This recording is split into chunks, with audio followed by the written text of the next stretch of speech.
adrenaline left is that I'm very chill for this opening. Yeah, though. I'm feeling just like, say whatever you want. It's nothing can go wrong now. Let's start all of our podcasts with like talking to big name GMs. Just so I guess I need to pull my weight so the now. adrenaline I'll can see who leak I can out. pull for our next guest spot. I kind of just want everyone to start it like, sup fuckos. we've won today. Like, it doesn't even matter. We've been told that no mistakes can be made. One of my best LARPs, I was a magic school professor, and I started the opening with "Listen up, you little shits."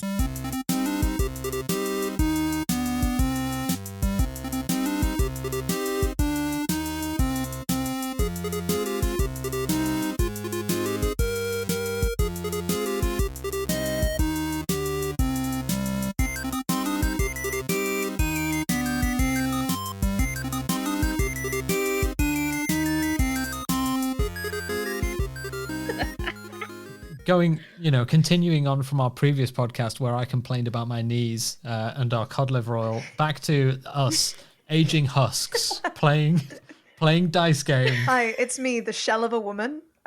Really glad that we're all here today to have been prepped up by B.Dave and now do this introduction, which I don't feel like we can do wrong. Hi, I'm the skeleton that you find in the iron cage at most fantasy films. Hi, I'm your resident undead lich, and I've been playing D&D since the dawn of time. Together we are at the table. Thanks for tuning in to At the Table tonight. As always, we have our incredible hosts, CJ. Hi, I'm CJ. Jess. Hi, I'm Jess. And myself, Sam. Also, later in the show, which we've just recorded ahead of this, we have a fantastic interview with B.Dave Walters. Just, wow. It was an absolute pleasure talking to him, and incredible stuff. Yeah, as you can probably tell from how relaxed and absolutely amazed and incredibly awestruck we all are sounding right now. That is because the interview that is about to follow made us all feel much better about ourselves, shall we say. Do you need to feel like you can have the confidence to do anything? Is your missing element in tabletop to feel like you can, nothing you do can go wrong. You can just move straight on from anything and create a fabulous product? Well, we have the interview for you. It is coming up after we talk about ourselves for a little bit. Exactly. Yeah, we've earned it. I'm worried that if B-Dave starts a cult, I'm already joining it. Like, the energy he was giving, I'm like, yeah, sure, whatever, I'm in. Are you not already in? Like, I signed up. He's basically my ringtone now. That's how he gets you. Only when I give you this MP3 do you have this power. Well. So yes, go on, no, Jess. after you. So just before we have a wonderful interview with B.Dave Walters, a sentence I love to say as often as I can. Let's go over what we've been up to since we've last been chatting. CJ, you weren't able to join us for the last one, so you've been up to a lot more cool stuff in the meantime. Yes. What's been up? Last one, unfortunately, I had a migraine. Those are fun. But I haven't been up to as much as I normally would because through circumstances completely unrelated to me, surprisingly, pretty much all but one of my games last week got canceled. So, no way. Yeah, it was the strangest. It was just coincidence, but it was just one of those because it's. I don't have a lot of overlap cast to cast in the shows I'm in, so it wasn't like something was going on for one person and that affected the whole week or whatever. No, it was just coincidence. So I believe the only game I played last week is Scion, which I played yesterday. I've had a very long. I'm just looking. I also played Fate, actually. I played my home game, which is just for funsies. And that's going really well. That's here at the house, which is wild. It's just so wild to be playing in person. How? In this day and age, in this economy. In this pandemic that's still technically happening? Yep. It's been a long time since I have played Fate. I played Spirit of the Century many years ago, and I really loved it. It is I don't want to like a addition editor whatever to Fate, but it is very it's set in, I mean, kind of like, I always get the name of this era wrong. It's early 1900s. It's Golden Age, I think. Give or take up to like 1930s, if I'm remembering correctly. And it's very like, it's got a bit of a steampunk edge to it, right? But it's supposed to be pretty kitschy. It's supposed to be like goofy and kitschy, and it was so much fun when I played it. But I hadn't played Fate subsequently since then. And we are on session 2 now of this Fate game. And my favorite thing about Fate, I think, definitely is just that it's so collaborative. It's to a different level, because it is basically like, hey, can you convince me this thing is here? Then sure, it's there. And I have had that in different games, but none so much as written into the mechanics as Fate. So really enjoying that. And then Scion, which I'm also enjoying. We're up to like episode 3 or 4. 3. I don't even know what day it is, but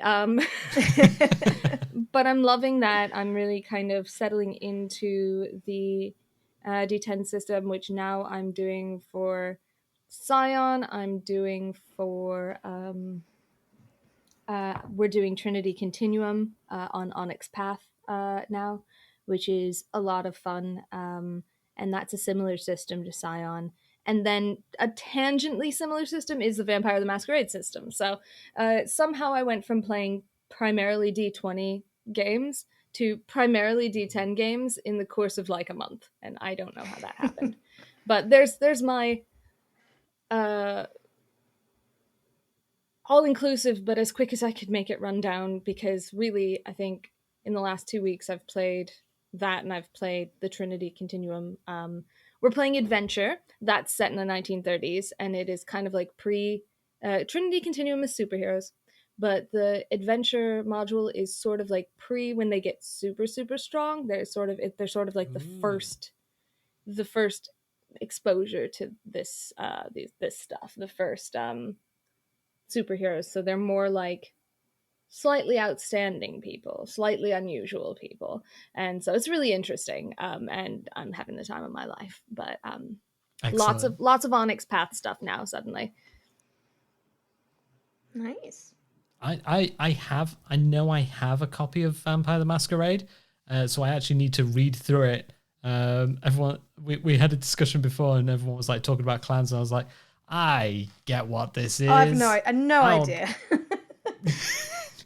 Yeah, and B.Dave and I are like, here's our clan dice things. Here's our rosary. Both of us just pulled a rosary from like the ether, and that's just a Vampire the Masquerade thing, I guess.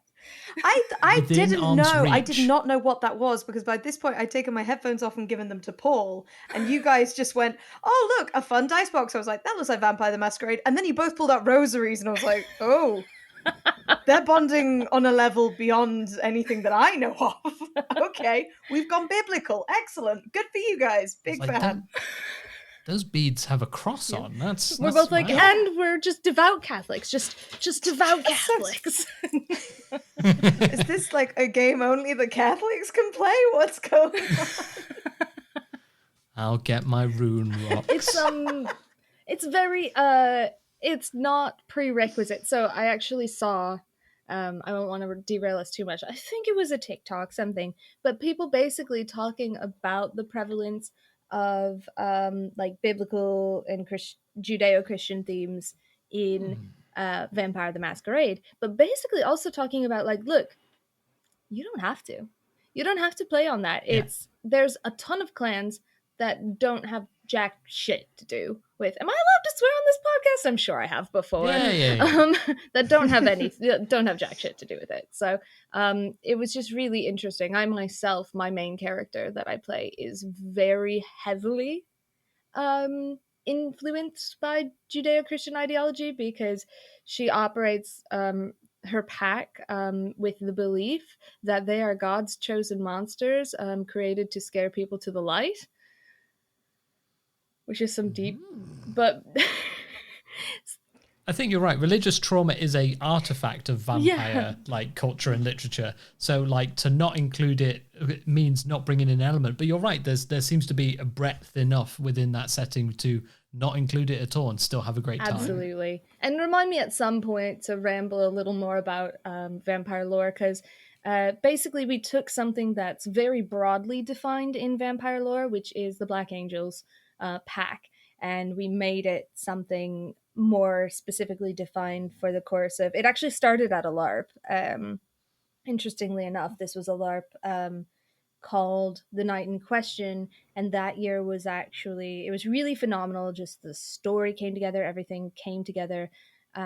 Jason Carl was there, Alexander Ward was there. We just had a freaking phenomenal time, all of us. And my really good friend Jonathan, who is one of the people who runs this LARP, along with Matthew, Jonathan and I had this like rivalry that the two characters had, because Jonathan was playing a character. I don't want to just like drop a ton of Vampire the Masquerade words that would make no sense to someone who hasn't played, but basically a character who is in the hierarchy of the Sabbat, who there's two main groups of vampires. You've got the Camarilla and the Sabbat, and then the Anarchs are basically in the middle, being like, we hate this. And in the Sabbat, there's a hierarchy. And so Jonathan was playing someone pretty high up in the hierarchy. And we were like, oh, we bet that this pack, the Fallen Angels, is kind of like a thorn in their side. So it's the Inquisition, basically is what it's called. There's a lot of lore, so I don't want to. That'll be a whole nother stream. But I was about to say it'd be really interesting to kind of like pick through your brain like the lore, because I think a lot of the stuff, especially with D&D 5th edition, is just built on an almost like a cultural background radiation understanding of D&D. Yeah. So you can be there like, oh yeah, we can hop on at this point. I've seen that movie or I've heard this bit of trivia, but Vampire's its own thing. The best part about Vampire the Masquerade is that you can go in with all of the knowledge or none of the knowledge, and you're still going to have fun.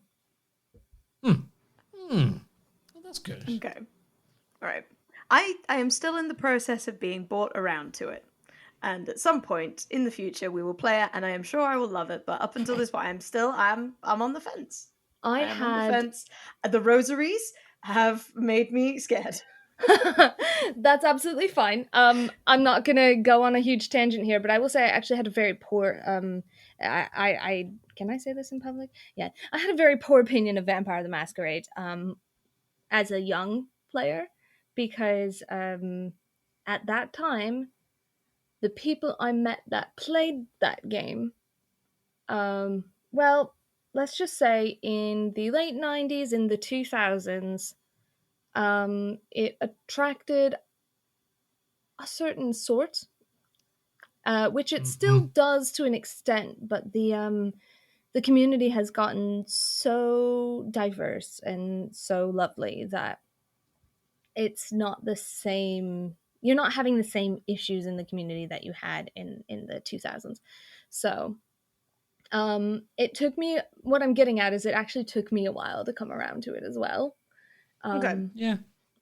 Because it was still intimidating even when I started meeting people playing it, that I was like, oh, these people aren't going to tie me up and put me in their basement and starve me to death, so that's exciting. I'm not saying this ever actually happened. That was just the vibe that some of the players gave off. Yeah. Just the vibe. Just the vibe. Yeah. Clarified for the podcast. Just the vibe. Just the vibe. There was no actual murder to my knowledge.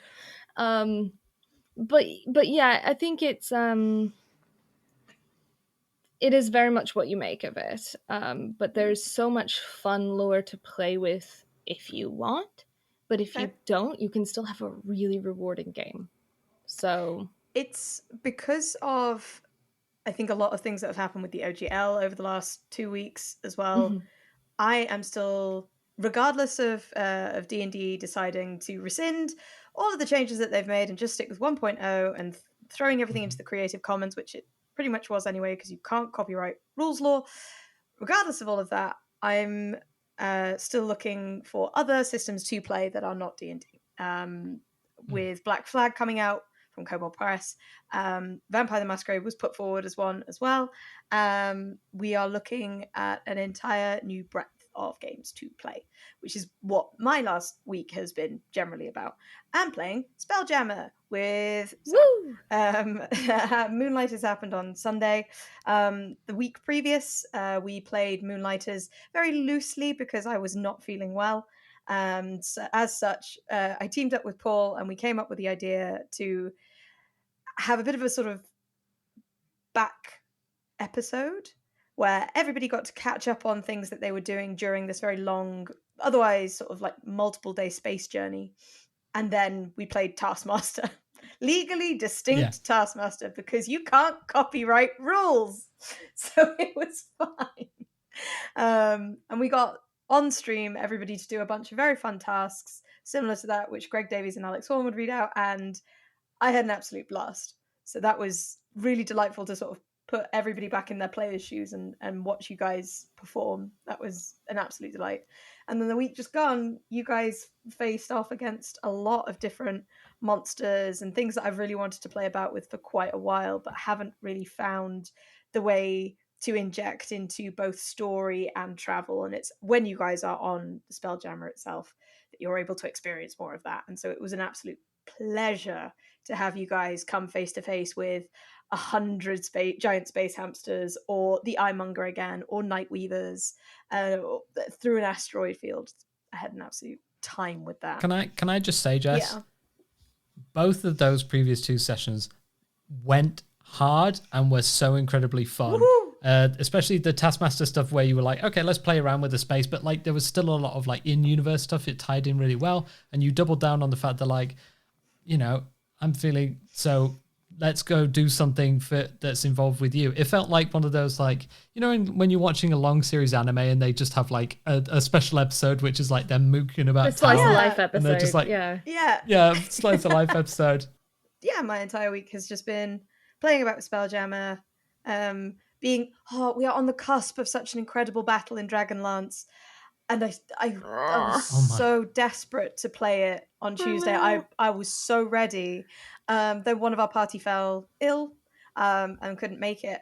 And part of me was like, I do want to play, but I don't want to play as much without them. Yeah. And it's our first combat. And it's a very good setting for a combat. And my excitement has only grown over the week. So I'm really glad we held off on it. Me too. Really and I would say one thing that's really nice about a personal for fun game is we have that luxury a little more than like a stream. Like if someone can't make a stream unless it is integral to their character, then, you know, the show goes on. And that's great. And I like that because it keeps scheduling consistent. But when you're just doing things for fun with your friends, it's so nice to be like, hey, let's just wait. Let's just wait till next week. Just do it next week. It's fine. It's not like we've got any time constraints or pressures. We can be absolutely leisurely with the rate of our combat. Yeah, just I want to play it now. I did put in the chat earlier, I was like, is it weird that I've been thinking about my single turn for 2 weeks and I know exactly what I'm going to do? And our GM was like, what if I change it? I'm like, well, that's not very cool of you. That's not very yes and of you. Yeah, exactly. It's very no but, Jordan. Right. It's very no and. No and, the missing third element. Yeah. But I think that's a really cool element that, like, especially in between games, now, like, it must have been, well, it was more difficult in years gone by, but like we've got all these like messenger channels where we can just like keep the vibe and like keep the energy up. So we're like, I've been thinking about this, oh, I've shared this, oh, what do we think about this? And it just like, it doesn't mean they're not like they're not like in character like campfire chats, which can be a very different vibe and very curated, but it's just us keeping the hype going. Yes. So I've loved having the Dragonlance stuff. We just like throw stuff into that chat and I go, oh, it's popped off. So, yeah. I'm really like excited about the possibilities for that campaign for so many reasons. And I'm really starting to kind of get into my character's skin and really enjoy playing him. So, and like, I'm not going to get super into this because this is a whole topic. Like, gender in tabletop RPGs is a thing we could spend a whole time on. We could spend a whole thing on, but it's so nice to be playing a guy again, especially. And I've struggled doing it on streams and in LARPs because I present so feminine. And I don't mind pronouns wise. I don't mind like they them is my favorite pronoun. But if someone occasionally uses she her, it doesn't really bother me. If someone uses he him, it's fine. He haw is also fine, I guess. Dude bro. Dude/bro. But it actually really bothers me when people misgender my character, especially if I'm playing a male character, because it's sort of like it's fine if it's just like the occasional mistake. It's like, yeah, whatever, that's fine. I make the occasional mistake with people's actual pronouns. I misgender my own characters constantly, but I think it's some sort of like underlying feeling that like they see me as so inherently feminine they can't imagine me playing a man. So, not too long ago, maybe about a year ago, we were playing Mansions of Madness with a couple of friends, one of whom is non-binary, they them pronouns. They were playing, or the figurine they had was of a small girl. Cannot remember her name for the life of me, but she was moving around the mansion. And of course, because it sort of presents very much this very feminine figure, everybody referred to it initially as, oh, she goes this way, she's going that way. And then our friend piped up like, would you mind actually calling them they them? Because it links to me. Yeah. And I'm feeling that. And it never occurred to any of us for a second. And then it initially, yes, absolutely, they're they them. See, and I play a lot of female or femme presenting characters. I play a lot of she hers. Some of it is just self-preservation, some of it is actually a choice. But I actually had, in a personal campaign pretty recently, I had a really crap experience. And nobody did it on purpose, so I'm not angry or upset with anyone, right? It just sucked for me. Basically, I'm playing a male, completely 100% male presenting, etc., etc. And everyone's she this, she that, she that.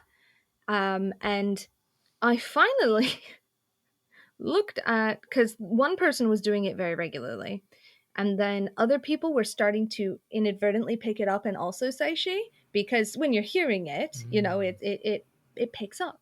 And I finally I laughed when I said it because I wanted to diffuse tension, which we talk about later in this episode. But I was like, that's not even my pronoun.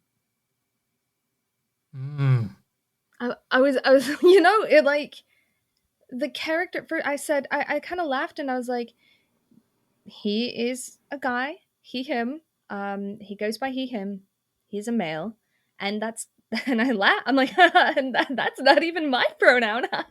And I just kind of wanted to go crawl in a hole.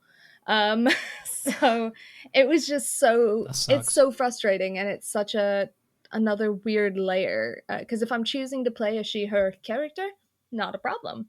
But if I'm literally like, this character is, if they're they them and femme presenting, it's easier for me to understand, but I'll remind people like, oh, just to let you know, like, they go by they them.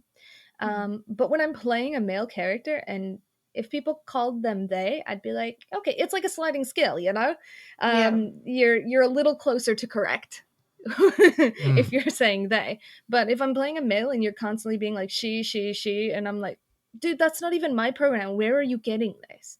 So I find it happens more often than not, because I am more often than not she her, but I flip into they them as the mood takes me. Generally, I don't seem to have a sort of set idea of what is going on up here at any point. Fair. But with any character that I had a character that I played in a very old campaign now called Bon. Bon was an idiot, a brilliant idiot that if people were to sort of like look further they'd maybe question, but I'd played him as he, him. And I found it really interesting how quickly it reverted to she, her. Mm-hmm. Pretty immediately, like, oh yeah, she does this. And I'm like, Bon is very much a Bond goes guy. by he, him. Yeah. Bon's my bro. And it was interesting seeing that, even reminding them, like, oh, he does this, he does that, as passag as that sounds, like using his own pronouns. No, I did that too, and it was not working. It doesn't work, because they're just like, no, she does that, and I'm like, yeah, she's separate. You just want to be like spray bottle. Yeah, but it would be. What does it need? Oh. Do I need to rename the character Dick McSwingings? Yeah. Like how? Go ahead. Oh, it's good. What was your character called? His name is Tanarai. Tanarai. Okay. Yeah. Bon. It could. They're both androgynous names. Yes, androgyny with regards to reference and calling. That might feed into something there. We might have touched on something, the psychology of TTRPG and gender. Like, growing up, I played almost exclusively males at the table. Same. And it felt like such a huge step back for me when this happened recently, because I had a lot of guy friends who would play female characters as well. And I remember one campaign I was in where my one guy friend was playing a woman and I was playing a man. And we actually at one point got so freaking sick of it that we made like name placards and put them in front of ourselves with like the pronoun really big. Like, it was before pronouns were like a thing, so we didn't have like he, him, she, her, but we had like he, she in like capital letters on these name placards, because we were like, get it right. And back then that was just par for the course, that was just life. But we are in this, the year of our Lord 2023, and I felt like I was, 15 in my friend's basement again. Yeah. So it was just a really crappy. I don't know why. I don't know how I got on this topic. I'm sorry to bring the mood down. No. It's very important. No mistakes. No going back. Lean into it. That we're meant to be here. I do want to talk... You know what B.Dave says. Right. I do want to talk more about gender at the table at some point. Yes. And I feel like we'll repeat some of this when we do. But one thing I'd love to hear before I hear anything else you've been doing, Sam, because I know we touched on it a little and then we got sidetracked, is I would love to hear what you're feeling about Black Flag, Jess. Like, because I don't know a lot. I don't want to go into like the whole 9 yards, but I don't know a whole lot about what's going on so far. So ultimately what happened with third-party content creators when D&D initially announced the OGL changes is that they had to scramble because their livelihoods were at risk. And so the rule systems that came out off of the back of that have been months of work, because they've known about the OGL changes since beforehand. They knew about it when 1D&D was announced, and I didn't know that.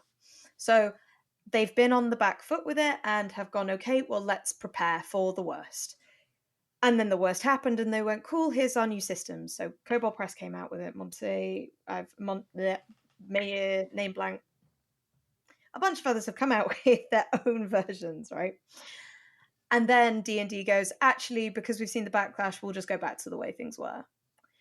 This is now months of time that they have forced third-party creators to invest in a new way to play. Otherwise, they couldn't do anything. And now D&D are just expecting everyone to flock back. And this project, all of these projects that they're working on are going to go unpaid, unseen, unbidden, basically. I do not support that, and I'm very much going to be investing my money, my time into the stuff that they've created, because of the situation that D&D engineered that forced them into that space in the first place.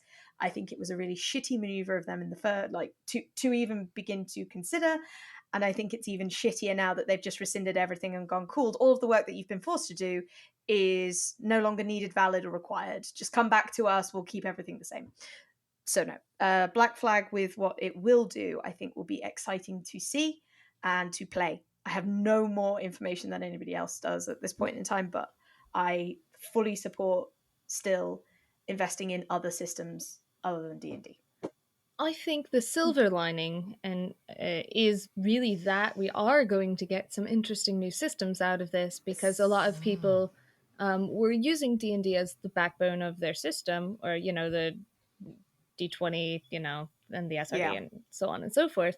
And in the short term it's a stress point, but in the long term it might really diversify. I mean, we've got plenty of other systems already, but it's giving us even more to try. So as long as people are willing to try a new system, we have, the sky's the limit. We have so much, and we're going to get even more now. So it's that's a really silver lining there.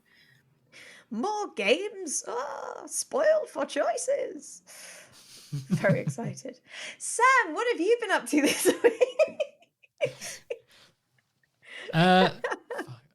So I've been playing Moonlighters. As I said, I've been having a really good time with that. I really enjoyed what you did last time, where we got small vignette encounters. So we got to a amuse-bouche on a load of different scenarios that were really cool. And I think if we did a big combat and announced it in a very formal way, we wouldn't have got the variety that we did. So I think really fun to do all these things where we're like, there's so much out here, so why not try all of it? I had a really good time with that. Yep, Dragonlance is really cool, and I can't wait to throw a spear tomorrow. I'm so excited. Yeah, 2 weeks has just made me more excited. So we're just all going to be shouting our actions all at once at Jordan. He's going to be like, okay, guys, there is an actual initiative, okay? I've been thinking about this for 2 weeks. I've been helping Jordan with his Foundry, which is something I'm using to run my Lancer off. So I've been rebuilding Lancer because my old computer just died and I had everything set up in the most chaotic way. Chris, I'm really sorry. I've organized it like a toddler, throwing toys into various buckets. But it looks slightly better now, so I'm really excited to play Lancer on Wednesday. Oh my God. And then he's going to come down to Norfolk and play with our home game group who usually play D&D, and he's there like, I'm not feeling D&D. So I was like, great opportunity for us to play Monster of the Week. Yes. So we're going to play Monster of the Week on Friday. Oh. And I announced it to them. They're like, what's that? And then my partner was like, it's Buffy. And they went, great, I'm in. So we're going to do Buffy come Norwich. So we'll see what that's like. But yeah, that's all I've been doing at the moment. But yeah, exciting. It's been incredible. Oh, you need to tell us how Monster of the Week goes. I have yet to play it. It's something that has sat on the shelf and it's been bugging me that we haven't played it.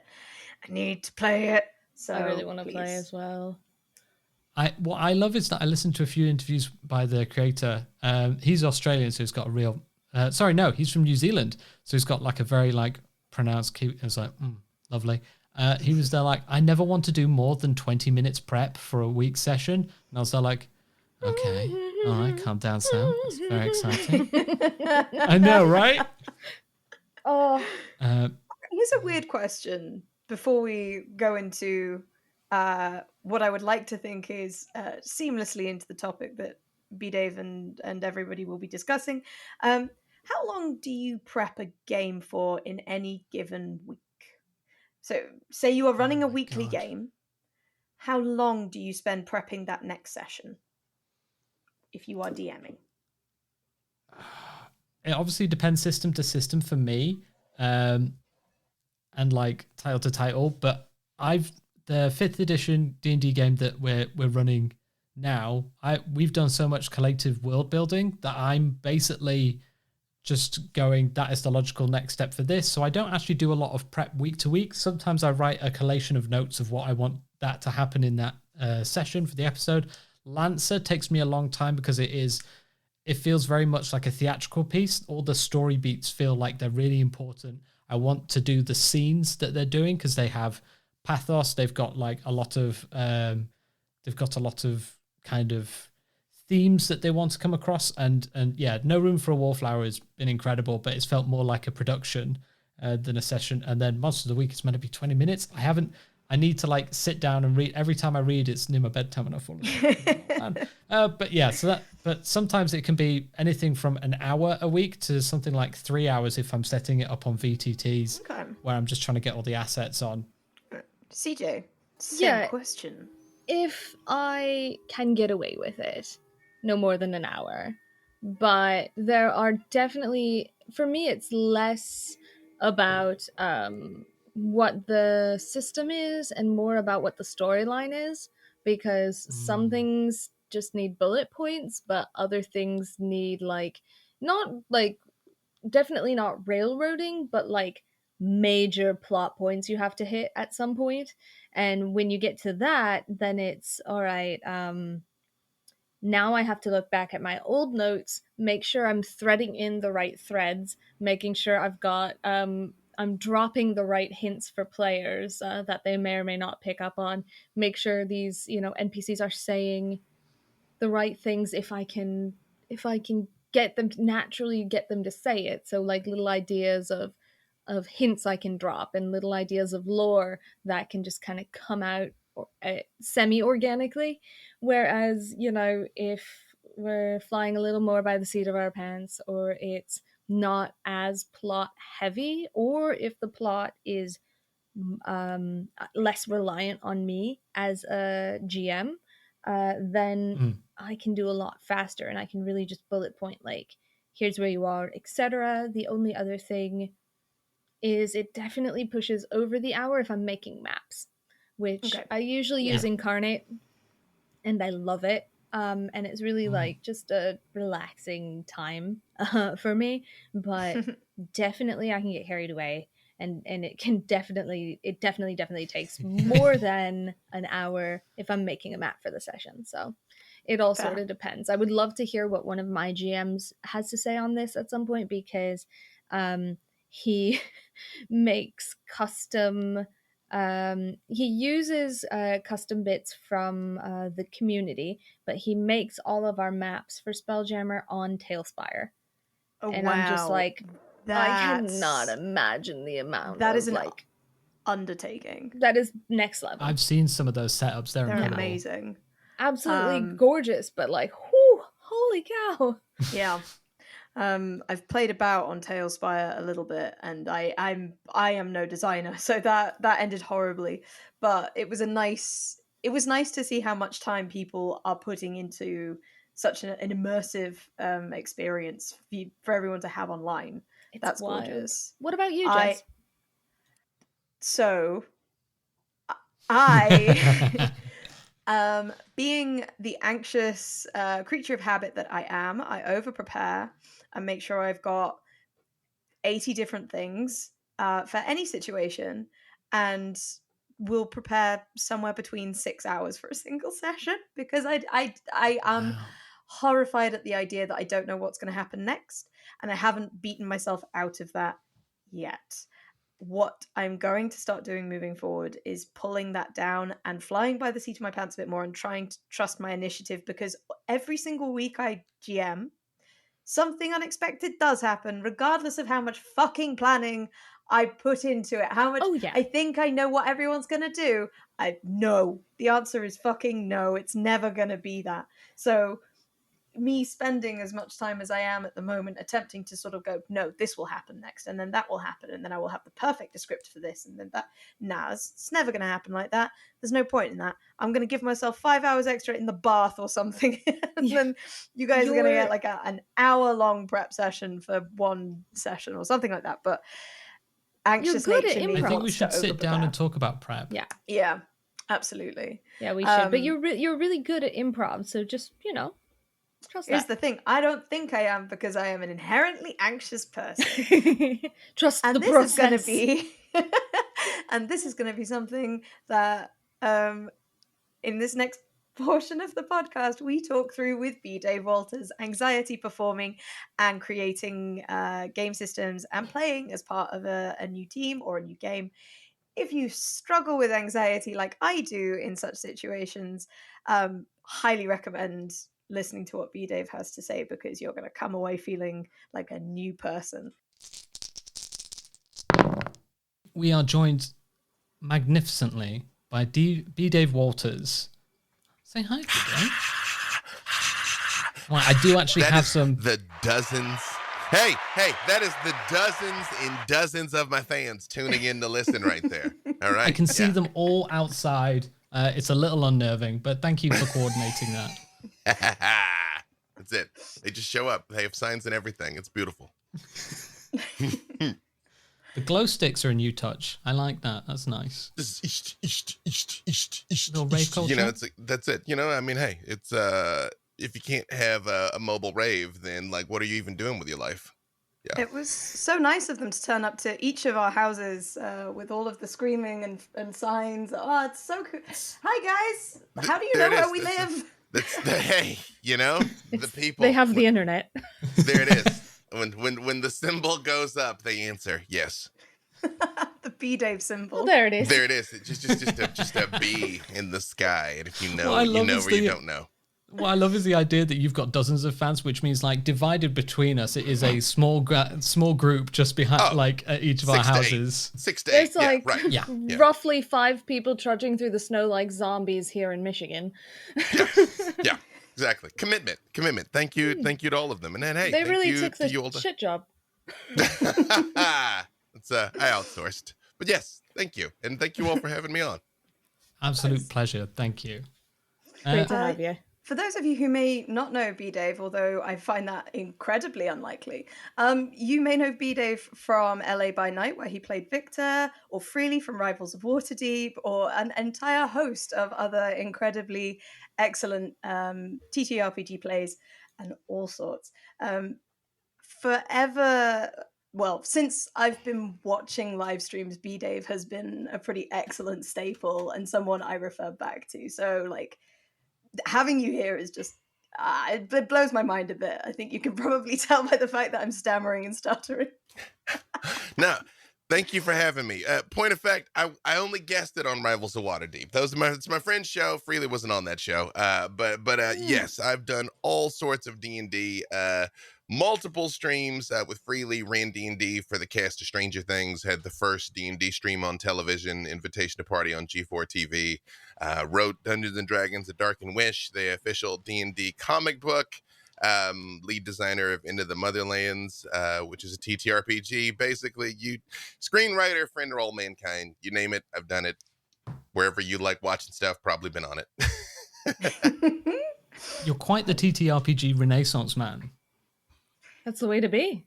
You know, one tries. It occurred to me recently. I put out some tutorial programs, 14-day player and 14-day DM. And one of the reasons why I did that is because I'm one of the very few, possibly only person that has climbed all the way to the top of the hill as both player and storyteller or dungeon master for multiple games. So I wanted to put down everything I learned so that people can learn it, which is also pinned at the top of my Twitter at B.Dave Walters. See how we went into the promo section there at the end?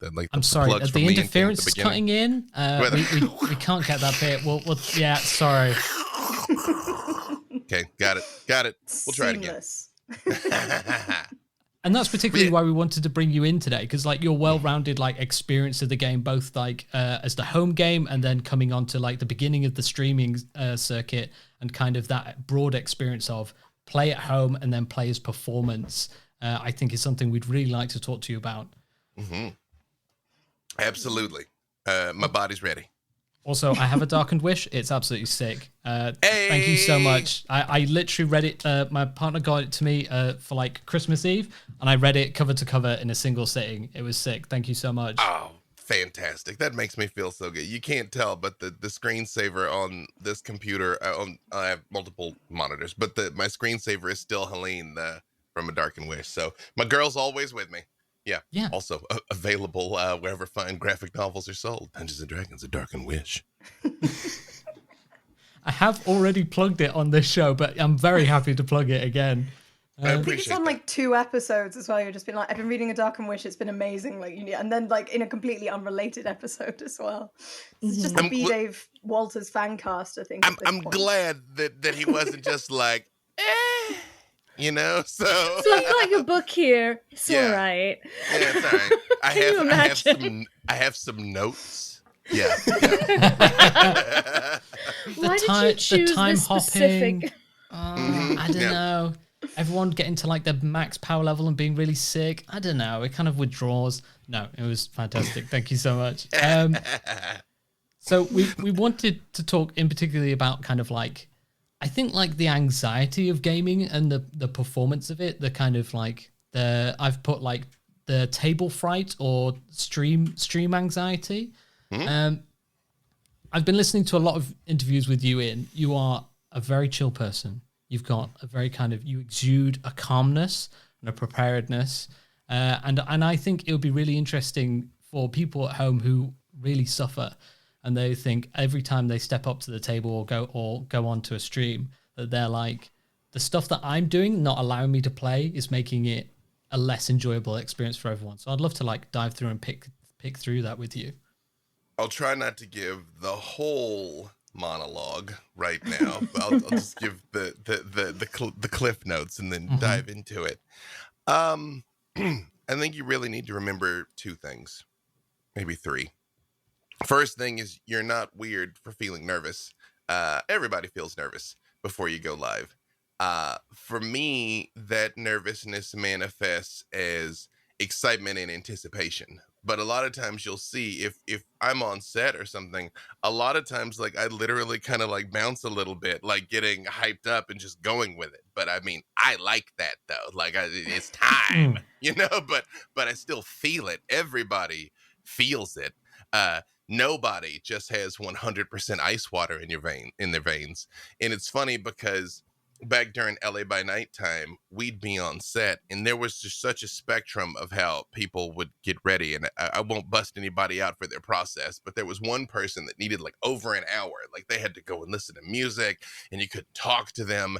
And then Alex Ward and I would be on set. We're all done up talking about Pokemon. And they're like 10, 9, 8. And we're like, blah, blah, blah, blah, blah. And whenever they got to 5, for whatever reason, 5 was the magic number. And both he and I, you just watch a switch flip. We're like, shh, now we're vampires. You know what I mean? 3, 2, 1, you know? 10, 9, 8, Charizard. And literally, I'm not exaggerating that this was an exchange that was happening on the set there. And then it's like, oh yeah, we're monsters now. Be monsters.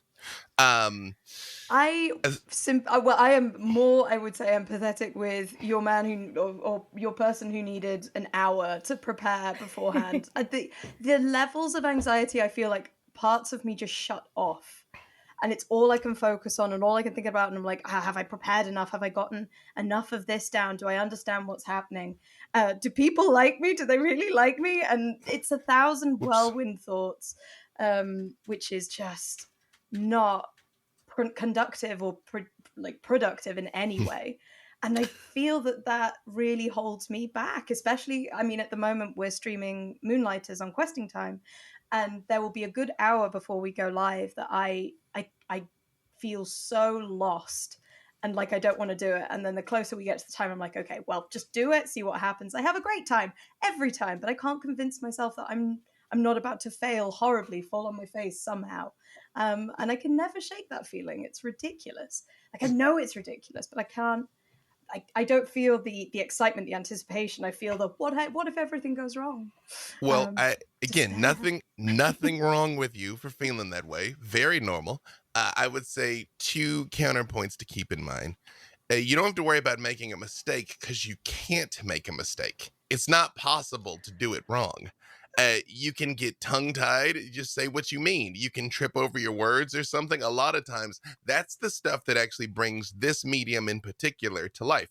TTRPGs and streaming is at its most effective when the viewer feels like they are at the table playing their game with their friends, and everybody wants to be there. So the imperfections quite often make the game better and bring it more to life. If people wanted this completely whitewashed, sanitized experience, they just go watch Netflix because people spend hundreds of millions of dollars on The Witcher. So it's like if you want seamless, go watch that. yeah. No, I The have other- actually a. Oh, sorry. Go ahead. No, please. I will remember the other part of my monologue. It's Cliff Notes. Yeah. Good. I have something directly tangent to that, although it doesn't have to do exactly with TTRPGs. But back in a former life, I was a cosplayer. And one thing that I used to do was YouTube. And one of the first significant bits of constructive critique I got, actually, was that I had sanitized my personality and my presentation so much that some people were actually having trouble enjoying it because they felt that they couldn't relate to me anymore. Yeah. And it was very much, part of that was I worked at Disney at the time, so it was very much the, like, you know, welcome to the great movie ride. But it was one of the most helpful bits of constructive critique I've ever received, because I was so busy trying to be perfect.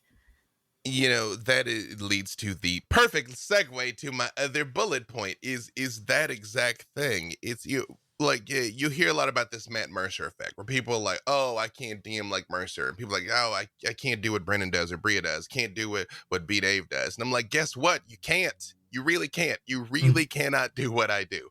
But we can't do what you do. We can't tell your story. We can't play your role. So your own unique light and perspective is the point. That in not shining that, holding back on that because you're afraid, here in the darkest timeline, is actively hindering the human race. Like, no, tell your story, do your thing, you know, swing big and make big choices. Because I don't usually casually quote Bible verses, but the one I always do is, you are lukewarm, neither hot nor cold, and I spit you out. Trying to appeal to everyone is the exact same as trying to appeal to no one. And let's call a spade a spade. If you're a woman, if you are an LGBTQ person, if you are a minority, if you are anything other than a cis white male, a not insignificant portion of the internet is going to hate you anyway. So screw them. You do you, man. Yes. This, I feel both like my ego has just sort of grown 4 times this day, and also that like an inspired confidence has just been lit within me. This is really nice. Could you tell us how to be ourselves more? This is really lovely. Here's the living thing. for it.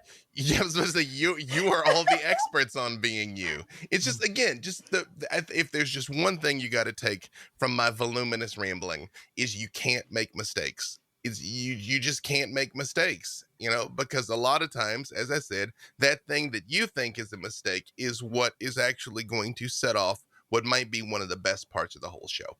And if you're a storyteller, or if you get a rule wrong or something, you just clean it up later. You know, if you're just like, hey, last time you cast Chill Touch, I made a mistake. Chill Touch is neither chill nor touch. And that's true. Chill Touch is neither chill nor touch. And it makes no sense, for the record. It's the worst named spell, but I love just the worst. But yeah, you know what I mean? And you're just like, yeah, that's the way I said that thing works is actually not how it works. It works like this. It's like, oh, okay. And then, you know, you keep rolling.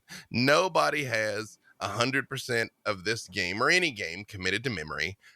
Nobody had, you know, gets every single thing right 100% of the time. It doesn't matter. It's like, think about it like jazz music. When you hit the wrong note, it's just a step to detour into a new form of improvisation. And I just want to say one other thing, since you brought up A Darkened Wish, available in stores now. That story began as World of Warcraft fan fiction. No way. Oh yeah. Oh wow. Oh yeah. Oh yeah. Those kids were originally from North Shire Valley, man. Yeah. So yeah.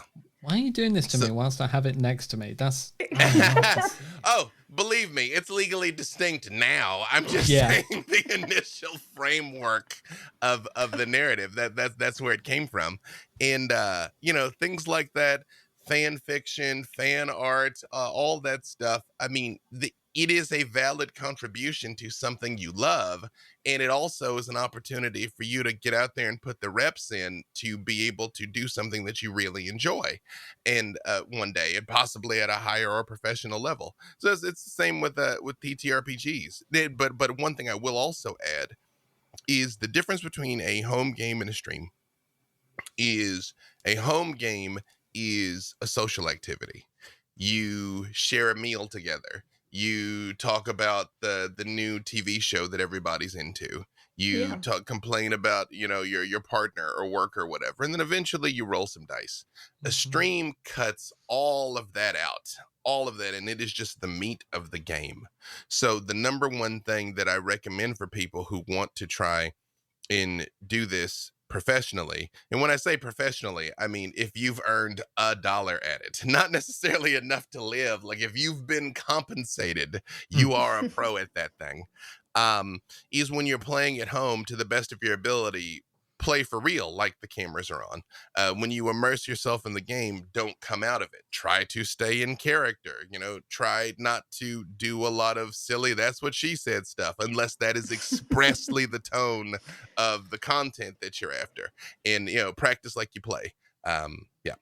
Well, the three of us are currently playing in a home game together in Dragonlance, Shadow of the Dragon Queen. And I think we're finding our feet with our characters. We definitely did in the last episode, for sure. And there is a comfort that I feel playing with these two. With Sam, I felt it for years. CJ is brand new. We've never really played together. We very much literally met almost the end of last year. Mm-hmm. And I was new friendship.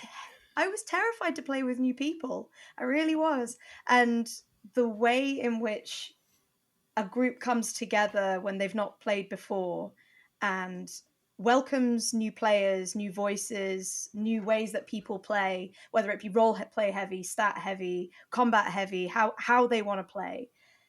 I feel like that inspires others to either do the same or divert, and the comfort that they then find in validating themselves as a character and the way and the style that they play within a group plays such a huge role into how comfortable you feel.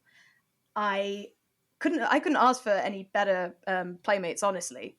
I feel so happy with my character Walmart, who is a big dumb furball. And I love her and I would die for her. And our setting is very serious. I just want you to know that. It's Dragonlance, yeah. Mm-hmm. The rest of us are playing straight men to this. Yeah. But I was initially going to go with a very sensible character, and I knew that I wouldn't feel comfortable in that.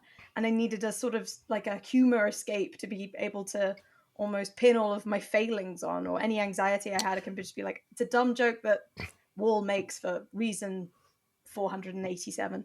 And just to interject really quick, Jess, I would not have known that you were nervous. Yeah, no. Usually I get vibes okay from people. You did not portray an air of anxiety with the new group whatsoever, so props. None. And yeah, that's been great to play.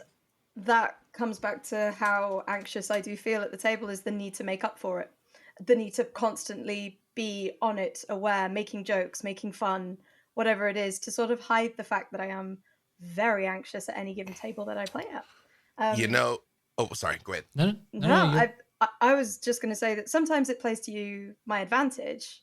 Like, I feel now with the group that I can begin to let go a bit and play more and make less make less of it light and feel a little bit heavier with Wall. But also, that is an advantage that I feel quite strictly comes from being as anxious as I am about stuff. Otherwise, I wouldn't have developed that sort of mechanism for it.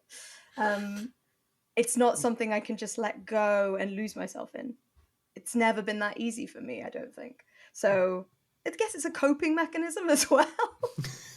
Well, again, that's all right, though. Yeah. I mean, a lot of times you'll find it's putting on that mask is what allows you to tell the truth.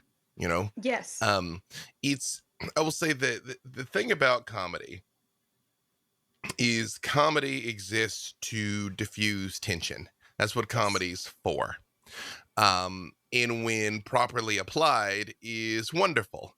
But a strange thing about human nature is we human beings literally can't maintain a heightened emotional state for more than about 20 minutes on the short end and about 35 minutes on the high end. You literally can't laugh for an hour or cry for an hour. Your central nervous system will just level out and you will just feel flat. So the way to tell a funny story is to interject some sad things, or to tell a sad story or scary stories, interject some funny things. You have to level the energy up and down. The thing is, if you're trying to tell a horror story, horror is all about tension. Remember, I just said comedy exists to relieve tension. So when I was casting the Black Dice Society, which is the horror show I did for D&D, one of the very first things that I told everybody in our first like session 0 meeting is, this is not the That's What She Said game. It isn't. This is not the Zinger game. Because if I'm really trying to build up to something and then you're like, yucka, yucka, yucka, yucka, even if the gag lands, even if everybody laughs, it's like, yeah, but now's not the time for everybody to be laughing type thing. Yeah. And one of the players pulled me aside and was like, I just can't be serious for 3 hours. I just can't. They were like, my ADD won't let me. And I was like, all right. And I worked with them to figure out the answer to this. And part of it was their character ended up being kind of dumb.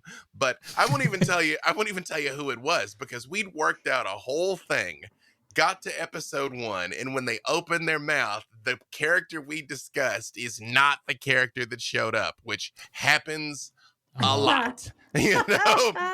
But we kind of had we'd almost worked in sort of some release valves essentially for that person to be able to do things that was going to like help them be able to be comfortable in a way that was going to enhance the game rather than detract from it. I would also say, as you were talking about the comfort level you feel, that's fantastic, because one thing I think a lot of people overlook is not every player is for every table, and not every table's for every player, and that's okay. That's what session 0s are for. Or if you're joining alongside the campaign, asking if it is hella rules crunchy, we're playing on grid paper with a tax of opportunity, and the other person just wants to play good society and have this political intrigue, they're probably going to be disappointed, you know? So make sure that everybody is coming to the table with the same expectations, you know? Yes. Now, ideally, everybody gets a chance to shine. The fighty person gets a chance to fight. The sneaky person gets a chance to sneak. The talky person gets a chance to talk. You know, sort of everybody's itches get scratched. But that's another thing, you know, for people that really are feeling a lot of anxiety around their games, is like, is this even the game for you? And if it's not, that's okay, because it doesn't make it a bad game. It's just not the game for you. Well, there was Sam got me into D&D. Sam invited me very first over to, I think it was Chris who was DMing it, and Chris's version of DMing and the way that we were playing, because we were playing 4th ed, so it was. Oh, I'm sorry. Yeah, no, thank you. Crunchy, and after that, I didn't feel comfortable playing for a good couple of years, and I felt like I was wrong. And I think that has manifested in some ways, sort of growing up, but also seeing now how expansive and inclusive and different TTRPGs are now, specifically now. And that got me more interested in it again. And then coming back in, I realized, oh, wait, actually not everything is that one rule system. It's not that one group, it's not that one way of playing, it's different, and yet the anxiety still sort of hung over me. For new players coming into to play for the very first time, and maybe not it being what they expected initially, and having those reservations, that anxiety that sort of hangs over them, like I am that person, I was that person, and I'm working through it still, but I enjoy it so much now, and it's become such a fundamental part of my life that I couldn't imagine anything without it. But overcoming it and finding a way to break the cycle, as it were, and try something else, and having that confidence to try something else and go, no, there is a table out there for me with people that will understand. That is knowledge that wasn't shared with me, I think, after I left Chris's table so many years ago. And I would say in an absolute pinch, if you can't find that table, create it, you know? But Yes. speaking of tables, speaking of performance, Jess, I was aware of a certain performance background that you had that apparently your good friends were not aware of. You used to be a pro wrestler. Okay, pro would, as you said, if you've been paid $1 for it, then you're pro. I was not pro. I was a wannabe at best. But yes, there was also that find something that scares you and run towards it. Well, Wrestling, I loved. Works and for it wrestling, bad for terrified me. streets. Well, Was for you know, tables. well, but you just answered your own question about the anxiety thing. Find something you love and run towards it, because I guarantee you working a match was way, way, way, way, way harder than being on a stream, because you had all the performance elements of people watching with the capacity for physical harm. His Although- right. I don't want to. I would never ever break kayfabe. I would never break kayfabe. Just so you know. Never, but, of course. I will say The people may not even know what kayfabe means. For the record, that No, means that's- break that's- character. Not going to break character is what you're saying. we're never. No, I'm not breaking character, and I'm not saying at any point that any of this would even remotely be fake. That would be terrible. That would be awful and a lie. But what I am saying is that maybe some of those moves were discussed with the opponent before entering the ring. Some of the What? speeches we gave were maybe rehearsed. That's it. I'm out. Okay, hang on. Let me intercede here, because I by no means mean to actually you for the thing that you did, but I'm just standing up. I'm actually defending you. It's funny because I used to be a rabid wrestling fan, not so much anymore. But I mean, I was into it in the early 2000s, the Attitude Era, and Yes, that was one of Attitude the Era. it was one of the first things people would be like, "Well, it's fake, right?" And I'm like, the people on Grey's Anatomy aren't doctors, right? What? It is not that it is fake. It is that it is scripted. And if you go watch, like, Google Hell in the Cell, watch Mick Foley get choke slammed through a steel cage or thrown off falling 20 feet through that table. That's real. If the table is prepared for his impact, they all know it's going to happen. Everybody knows the spot is coming. It's more akin to stunts. But no one would say, well, that stuntman that got set on fire and jumped off the roof, that's fake. And you're like, yeah, but bro's on fire, though. Yeah. They might have planned to have him on fire, but he's still on fire. Yeah, Braun bro's still on Strowman fire. lifted that ambulance. I'm sorry. Yeah, exactly. So, I would say don't overly poo-poo on your wrestling experience, because what you did was incredible. And I think there is a closer parallel to that level of performance, because think about it this way.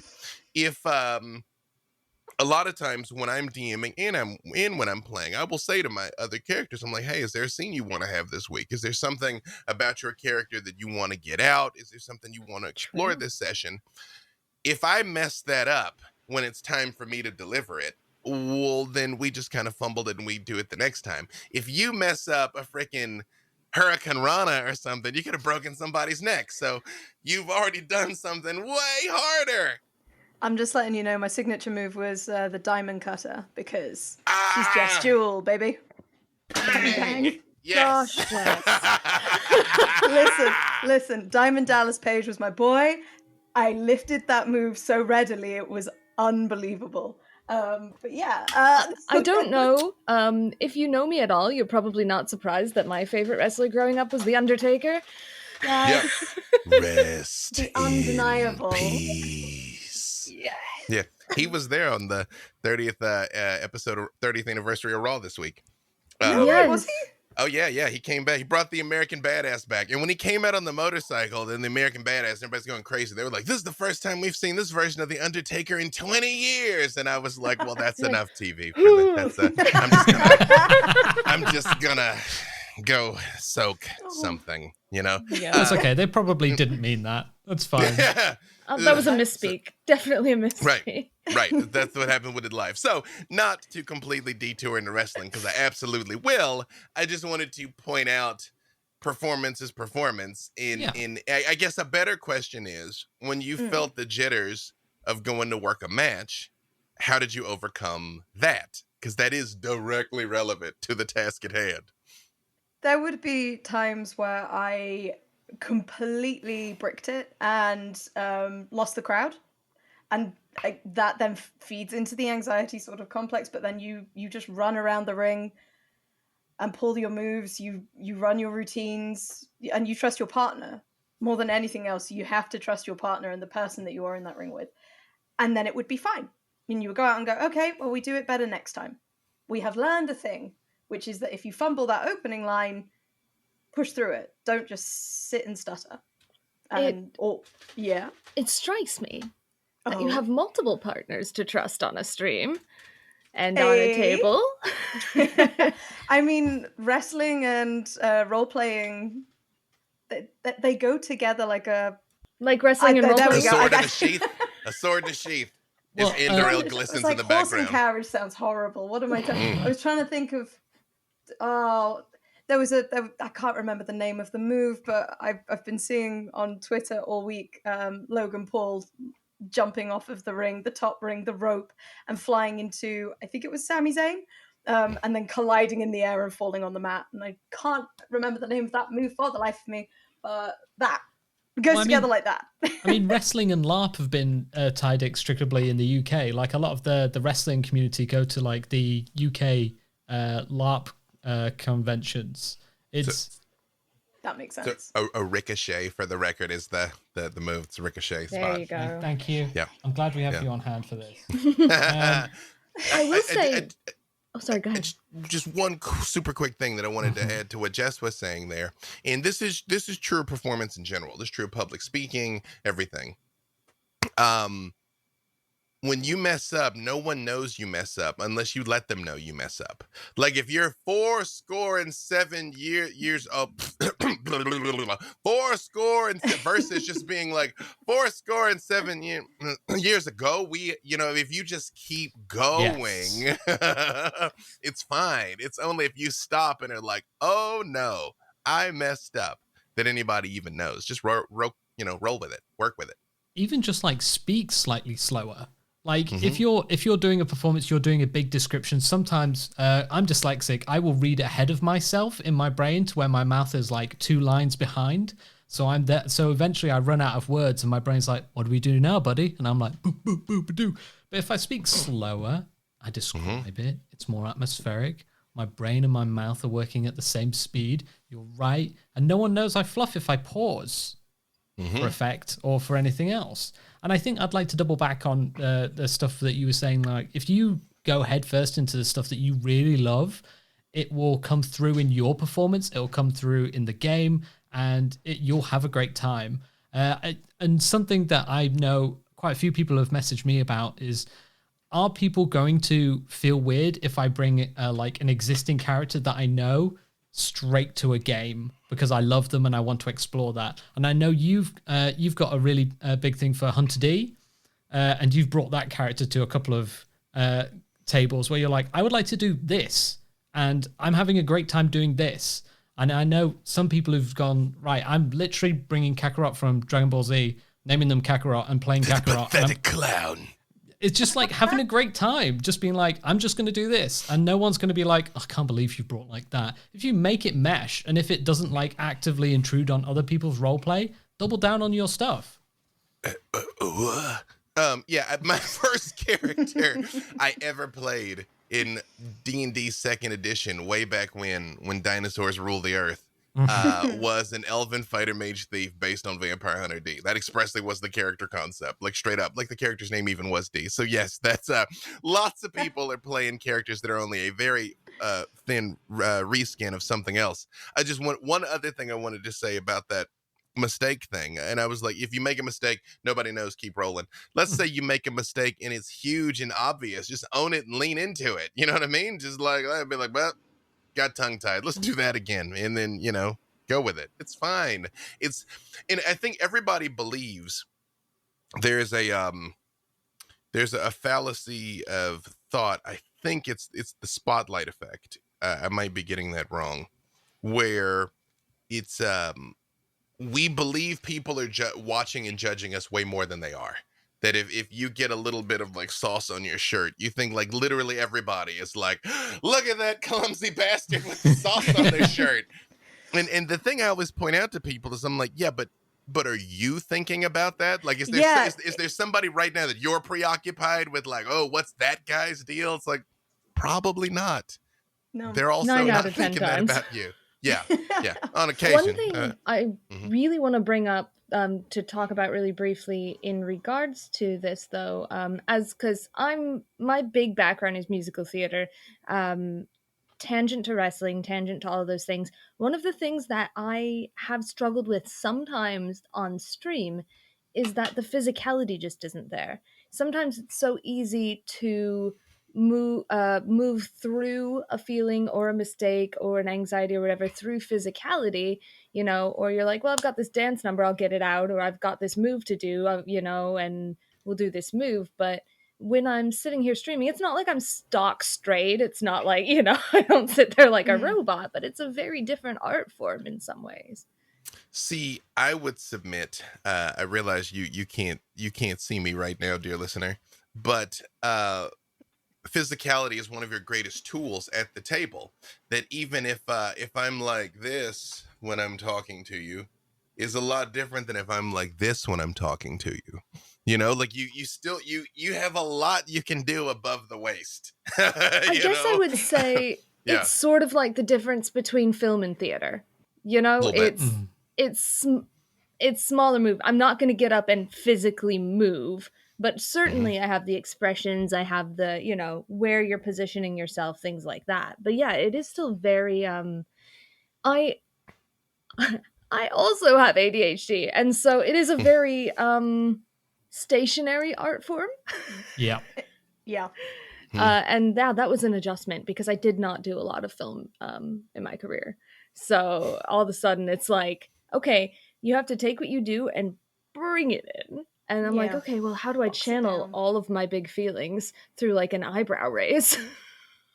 I like that though, because constraint breeds creativity. The best person at this I've ever seen is Mark Meer, who is a friend of mine's, voice actor. He's Colonel Shepard in Mass Effect. But if you ever watch him play, especially in Black Dice Society with me, there's 3 different characters he would play at times. And one of them is Aslan Rex, who is a lich who could speak through his other character.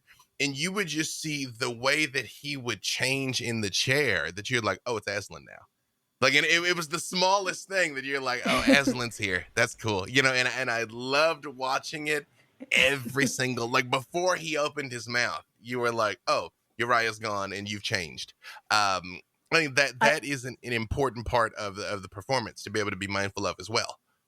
Yeah, I've had the absolute pleasure of being DM'd for by Mark, and it's an entire other level of characterization through his physicality. He was playing in the last game that we were NPCing in, he was playing a hag, and he was crouching and moving, and even the jut of the jaw that he was bringing through changed from the head hag to a sea hag to the Baba Yaga. All of them were different kinds of hags, but all had these very specific mannerisms that he was able to bring through in the smallest and minute of details. And I couldn't get over it. It was something I've tried to implement in all of the games that I'm now running. I know I'm not doing it to like his level, but it was an absolute treat to see. And just even, I didn't realize how small a movement could impact so hugely a game. It's so wonderful. So good. Oh. And there's also a lot of power in silence. Like you were saying that like you'll tell jokes and things to kind of like cut the tension. A lot of times not saying anything ramps up the tension, and it can be so incredibly effective. I mean, they say in general, dead space is the enemy of performance. And I mean, I wouldn't let it go more than a second or two. But when used, in a very tactical and calculating way is actually really fantastic. You can get people's attention and ratchet the tension really quickly just by not saying anything for just a little while. Thinking about it now, I'm like, yeah, like obviously, yeah. And it's still something that in like my reptile brain at the back there is like, why haven't you been doing that this time? I think, as you've been saying, B.Dave, there's a lot of this stuff that is a performance of a skill of itself on top of the TTRPG stuff. And I think you have to forgive yourself for having a misstep in one or the other at any point in time. As you say, Absolutely. no one's counting these missteps. And everything you do adds and kind of coagulates on these set of skills. Yeah, absolutely. And again, I reiterate, and I say again, it will probably say again yet still, you can't make a mistake. Like it's all right. You know, like if you giggle at an inappropriate moment or whatever, lean into it. You know, don't just be like, oh no, I'm sorry. You know, like if they're describing something really scary and you giggle and everybody looks at you, just be like, my character is fidgeting with her coin purse. She's very nervous and she's probably jingling it louder than she meant to. You know? Yeah. And then you've given the DM something. And I would say that's actually a different thing. People throw around, you know, yes and from improv a lot, and then sometimes it gets thrown around so much that it is almost meaningless. A lot of times I'll explain it to people as at least yes and or no but. Always give the other person something, you know, give them something to work with. We had this experience in Invitation to Party when we were working on it. One of the characters was a very big flirt. The other character was basically asexual and just no. And so it'd be like flirt, flirt, flirt, no, flirt, flirt, flirt, no, flirt, flirt, flirt, no. And I was like, okay, wait a second. Your character 100% can shoot them down. Like you don't have to entertain their flirting, but as a performer, give them something. Like just be like, no, because I could never be with someone who wears those shoes. You know, like no. You haven't bathed in a week. You know what I mean? Like something. You know what I mean? That like now it's a ping pong type thing. You know, that's kind of what I was getting at with that. If you accidentally break the tension, try and give the storyteller something else. That thing like my coin purse is rattling because I'm shaking so much. Oh, the monster hears the coin purse rattling and is closer now. Dun, dun, dun. You know, versus just being like, you know, I laughed because it's, you know, the tension's too much for me and I'm a little freaked out. You know, at least the story is continuing. Yeah. Yeah. I think there was something that I was discussing with Jess and the group on the Moonlighter stream. It's the first time I've done any streaming or kind of played over the internet at all. And I was really nervous. But I was with absolute veterans of TTRPG space and streaming online. Like, I think that one of the things that they were really good at was doing something that gives. Their characters doing an action that gives to the group. Like, okay, I'm going to say I'm quite upset today. Or, God, I really hate things that do metallic scraping noises. And the rest of us are absolutely going to go, great, excellent, let's give them a bad time because they've asked for it. Giving your characters fears is so valuable. Yes. So valuable. And then just I would say, and I feel like I'm stating the obvious here, but something that's been really kind of formative for me to see how I play in one setting versus another is really just overall group buy-in. Like if other people are showing physicality and not being obviously self-conscious, we're all a little self-conscious, that's life, but people aren't being, you know, obviously like, oh, my character buys a potion, I guess, you know. And when you're not doing, you know, when the group is ready to trust each other and ready to trust the process, or however you want to say it, that was the most actor thing I could have possibly said, but it creates such an amazing and fluid experience even when there are mistakes. And I think that, you know, that's not something to be undersold. Just buying in and trusting each other. It's so cool. Absolutely. There is something that Kerim does, which is writing down. So in our Dragonlance campaign, Kerim, CJ's character, has a book, and throughout the session, CJ will write. And whenever something very interesting happens, I can see their eyes light up, like go huge, and then they scribble it down, and I can feed off that, and I love that. Aldar, your partner, and who is also playing with us, feeds off it similarly and goes, something interesting has happened, let's move in, we are bouncing off each other with regards to the way that we play our characters, to a point where we are now comfortable only having played 3 sessions. Three sessions together? Yeah, 3 sessions, 3. including 0. And yeah, I'm really enjoying it, and I'm finding that anxiety dropping, and I'm worried what that will mean, I think, in the long run, but also I know I'm with people who will accept me for who and what I am and how I play. It's the reason why that anxiety is dropping is because you're present in the moment. Yes. You're not thinking about what ifs, like you're just there in it, you know? Exactly. And again, I realize it is a gross oversimplification to just be like, hey man, Hakuna Matata, you know, it's like your dad just got killed. Have you thought about just not worrying about it? You know, like it's more than that, you know, but the, you know, the practical antidote is that just allowing yourself to step out of the fear of, well, what if this, what if that, what if this, what if that? And it's like, doesn't matter. It actually doesn't matter. It's, you can't do it wrong. You might roll a 1, you might roll a 20, but your friend wrote something interesting in the book. Let's see what's up with the book now. You know what I mean? And it just rolling with it, you know? That's all. Don't hold back. Rolling with it. That's all. Should be on a t-shirt. Yeah, right. Just roll with it. There's gotta be a t-shirt that says just roll with it. If not, criminally underserved by the Etsy community we are. Yeah. That is true.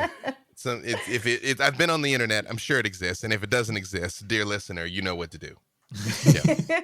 Yeah. B.Dave, thank you so very much for coming on and giving me the pep talk that I didn't know I needed. And now I can go out into the world like a new woman. I'm feeling this. I'm so feeling this. You just got to record some audio of me being like, oh my God, it's Jess Jewell with a steel chair. Oh my God. I need this. Do you do custom requests? Yeah, exactly. Oh my God in heaven. Just clip that. new ringtone. You've got new ringtone. Exactly. Jess. Exactly. Yeah. I've never been happier. Yeah. No, it's my pleasure. Thank you all for having me. Thank you so much. It's been wonderful. You're an absolute consummate professional. It's been lovely listening to you. The pleasure's all mine. Yeah, and again, I'm going to just say it one last time, dear listener. Just remember, you can't make a mistake. You just roll with it. It's improv. Think of it as jazz, you know? We're just riffing off each other and making music. That's it.